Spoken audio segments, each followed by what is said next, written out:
For the month of November, we are focusing on the concept of family. The family we grow up in has a direct impact on our spiritual growth and how we view the world. From our family, we learn language. We also learn or we inherit a particular way of viewing or thinking about the world. Many of us learn a language or ways of thinking that are less than helpful, both to spiritual growth and to our relationships. Now, keep in mind that our thinking is often made up of our words and our word choices. So, our word use impacts us in deep and often invisible ways. At a basic level, many of us are taught that the words we choose are important. As kids, we learn some simple rules, right? No name calling. Or our parents or our teachers might have tried to teach us to be polite, to teach us to use words like please and thank you. And these are important lessons that are intended to help us use words in ways that form healthy relationships. But these lessons tend to be pretty superficial. It's less common that we get taught the deep importance of our words and by extension, the deep importance of our thinking. Because there's a direct connection between how we use words and how we think. The language, the words that we use to think define us, and too often those words confine us. They hold us back. Our word use can limit us to a model of reality that's not conducive to having a healthy relationship with God, with others, or even with ourselves, just because of poor word choices. Our goal as a church is to develop the ability to form healthy relationships at all levels, particularly with God.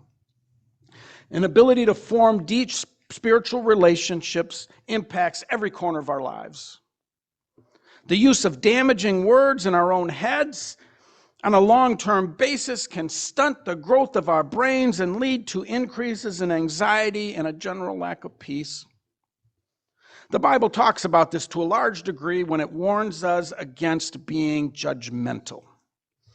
Judgmental words, judgmental thoughts damage us in many ways. It all starts early in the family. Most of us learn unhealthy language, judgmental language at a very young age. Most of us grow up speaking a language that is literally toxic, a language that relies on words that judge, that demand, and that devalue those around us. And we don't even realize it's going on.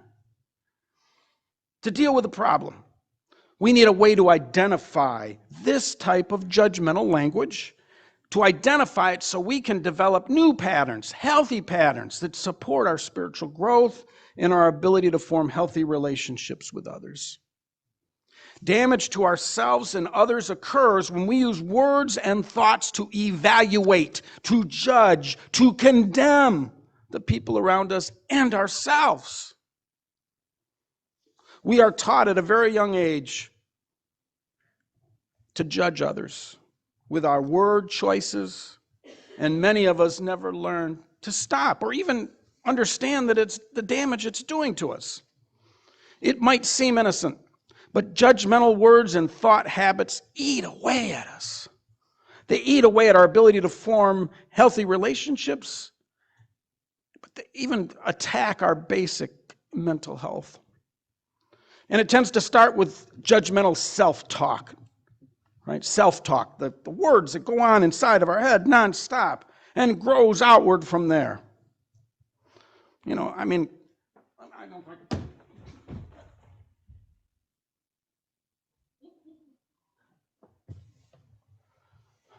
I'm such an idiot. Did you see what I just did? Such an idiot. I'm so dumb. Okay. So you noticed I tripped. Maybe on purpose. But then what did I do? I passed judgment on myself. I evaluated myself. I'm an idiot. Harmless enough? You ever do that? That simple mental habit, that habit of judging ourselves in our self-talk, does tremendous damage. I can't underestimate how much damage it does to us. If I think of myself as an idiot, as stupid, well, there's no fixing stupid, is there? Judgments like that, even self-inflicted judgments, condemn rather than empower, and they build up over time. They can take on a life of their own. We are told by the Bible not to make judgments and not to condemn. So does that include the kind of judgments that I make about myself? I think it does. I think it starts there. It might be one of the most damaging ways that we can use our minds and our words. The judgments we make about ourselves are often more damaging than the judgments that we make about others. And once we get started calling ourselves stupid or an idiot, every time we make a mistake, we get caught in a trap that can be difficult to escape from. So I think it's helpful to remember that the Bible tells us not to do this. Jesus tells us not to do this. Okay, fine. What do we do instead? If calling ourselves an idiot when we do something wrong is damaging, are there different words? Are there different ways of thinking that we should be using or that we could be using? If we find ourselves doing this kind of thing, my recommendation is to replace judgmental words with something more useful, something more helpful. Replace them with observations instead. Replace judgmental thoughts with observations. As soon as you catch yourself, stop with the judgment and consider, what is an honest observation of what just happens? Instead of saying to ourselves, I'm an idiot, describe or put into words, even if just in your own head, what actually happened. Replace judgments with observations. This works both with self-talk and with dealing with others. It's a highly effective technique. In this case, an observation of what happened was that I wasn't paying attention to the placement of my feet and I tripped. An observation like that is healthy and it is helpful. I can do something about an observation. An observation does not need to condemn, while a judgment almost always does. Calling myself an idiot is a judgment. It's subjective. It's overblown. It's an evaluation we make. It's poison. It serves to condemn rather than assist. And very often, judgments are faulty. They're not correct. They're not true. Almost all judgments. Instead of judging myself for what happened, if instead of I was just to accurately describe in my mind what I observed, I tripped because I wasn't watching where my feet were going. That's fixable. That's specific. It's helpful. And it doesn't contribute to the constant self-condemnation that builds up over years. It leaves the door open to corrective action. I tripped because I was playing with my phone instead of watching where I was going. So I need to stop texting and walking and pay attention to where I'm going. If we think in terms of judgment or evaluation, we can easily call ourselves an idiot or worse over a wide range of specific situations and behaviors.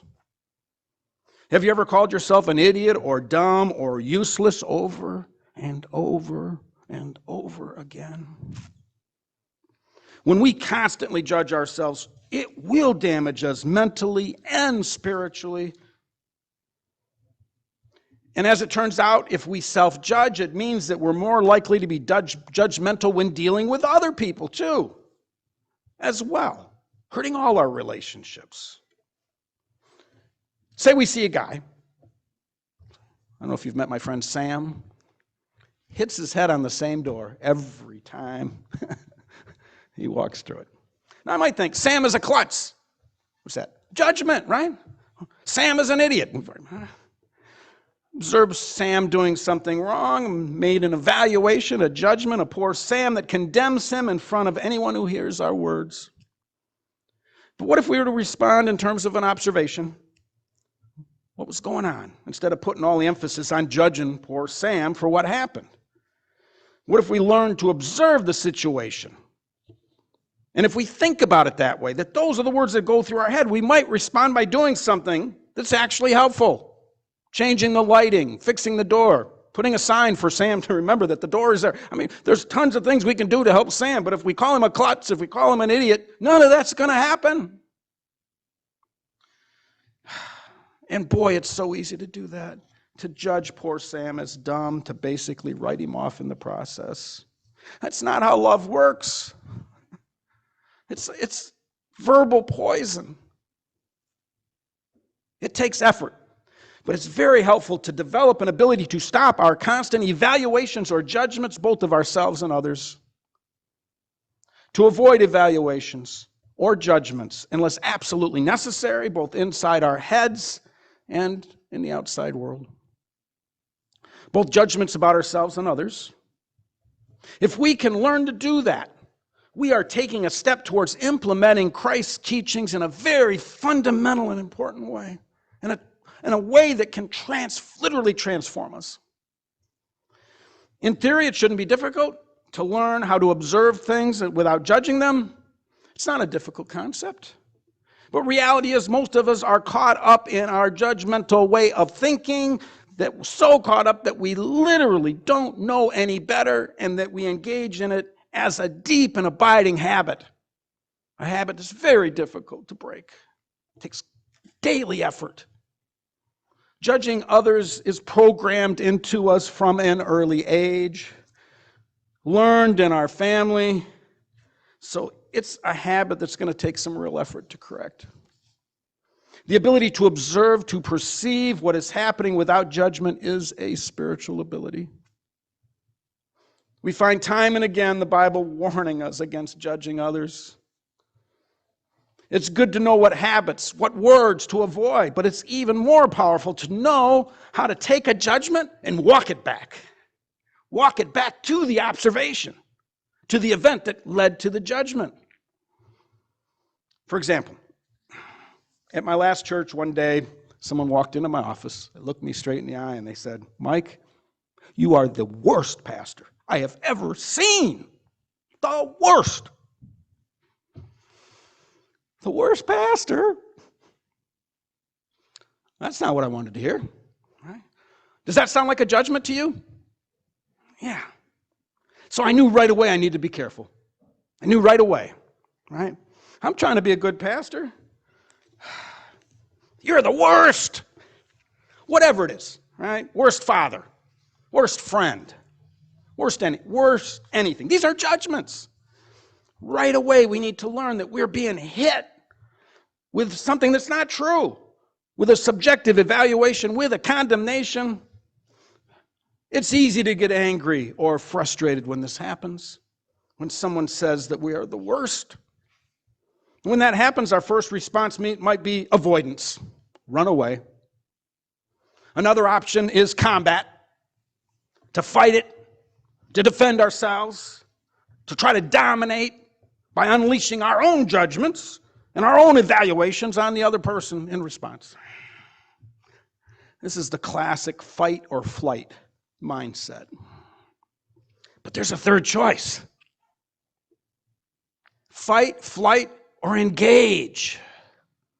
We can engage the person and try to develop a deeper understanding if we know that's a judgment. Right? We recognize that poisonous language is in play and not take it personally. The person doesn't know any better. No reason we should be drawn into that. Right? We don't have to tell the person that we realize they're using poisonous language. It's probably not the time for that. Right? Not helpful at this point. Instead, we need to recognize, to be aware that a judgment is being made and that such judgments are typically both wrong and unhelpful. If we are mature enough to avoid flight and fight, we can engage the person by asking questions, gentle, easy questions that move us past judgment and onto something more helpful. When people say things like, "You're the worst," or "You're an idiot," or "You got a big mouth," one of two things is going on. Okay? Either the person has observed something that they are judging negatively, or, second thing, you need to keep this, a legitimate need is not being met. That's the other thing that can occur. Okay, they're making a judgment, and the reason is because they've got a need and it's not being met, and they're trying to meet it in an unhealthy way. If we are trapped in judgmental language, it impacts us in many ways, including our ability to get what we need. So good questions to ask when this person who is, okay, what did they see? What did you experience? What did you see? Or what is the need here that's not being satisfied? Ideally, when faced with a very negative judgment about ourselves or others, instead of getting upset, we learn to sense, to feel, to ask questions about observations and needs. Ideally, we get past the judgment to discover an unmet need or what this person experienced that led to the unhealthy judgment. In the instance when I was faced with someone who told me I was the worst pastor that they ever known, I didn't take it personally. I did for a second, but then I asked, why? Why are you saying that? What did you observe that led you to that conclusion? And the person responds, my mom was in the hospital and you didn't even bother to visit. What's wrong with you? Suddenly, instead of a judgment, we have a valid observation to deal with, and the likelihood of a good outcome rises significantly in that moment. In this case, behind the judgment, there was an unmet need, an observation that was directly related to that need. But instead of communicating the observation or communicating the need, the person jumps to a judgment. Oh, most of us do this. Don't think you don't. I do. Every once in a while, this takes constant effort. A very negative one at that, which is not unusual. I didn't know his mother was in the hospital. I apologized. I talked about how I was left out of the loop, and we made plans for me to visit his mom, who by then was at home. This person was very emotional because he believed I had forgotten or ignored his mom, and because he didn't know any better. So he lashed out. He approached me in a very judgmental way because that's how he was raised. For me, knowing the difference between an observation and a judgment and knowing how to ask questions to get past such judgments was critical. It allowed me to get at the unmet needs without having to strike back myself. The observations of what actually occurred instead of just needlessly focusing on a subjective and negative judgment. Now, on the flip side, overly positive judgments aren't necessarily helpful either. It's not just the negative ones that do damage. The positive judgments also cause damage. Judgmental attitudes that are negative, that put ourselves or others down, are obviously unhelpful. But when faced with a positive judgment, remember, it's still a judgment. It's still not true, likely, and therefore is probably not especially helpful or reliable either. For example, I don't know if this has ever happened, but let's just say someone walked in and said, Mike, you're the best pastor I've ever known. Again, there's more value to be had if I engage with them at a deeper level, that I don't just go, of course I am. No. It's a judgment. For one thing, when there is a positive judgment, it means that often a need has been met. And that's helpful to know, right, what that was. There's so much value in moving past judgments, both in our own self-talk and our relationships with others. I think that's why do not judge or leave the judging to God is a lesson we hear in the Bible, in Matthew and Luke, from Paul and Romans. It's all over the place in the Bible. And in so many words, maybe even in the passage we read from James today. Even though it's natural for us to do it, because often it's just how we're raised, judgmental thinking and judgmental talk damage our relationships, and it damages us. If we constantly engage in judgmental talk or self-talk, we can easily find that we have few friends, or that the world would seem like a very lonely place. And in terms of our spiritual health, one other problem with having a judgmental attitude, of thinking in terms of judgment instead of thinking in terms of observations or thinking in terms of needs, is that it results in us seeing others as either above us or below us. That's what the effect of these kind of thinking can do. That's what judgments do. They compare us. They measure us against others in mostly unhelpful ways. As we grow spiritually, we begin to experience others as part of us, as being connected to us, not as being above or below us or things to be judged. How can we live as one body in Christ if we're constantly judging others and ourselves? How can we live a life of love if we're always putting ourselves or others up or down?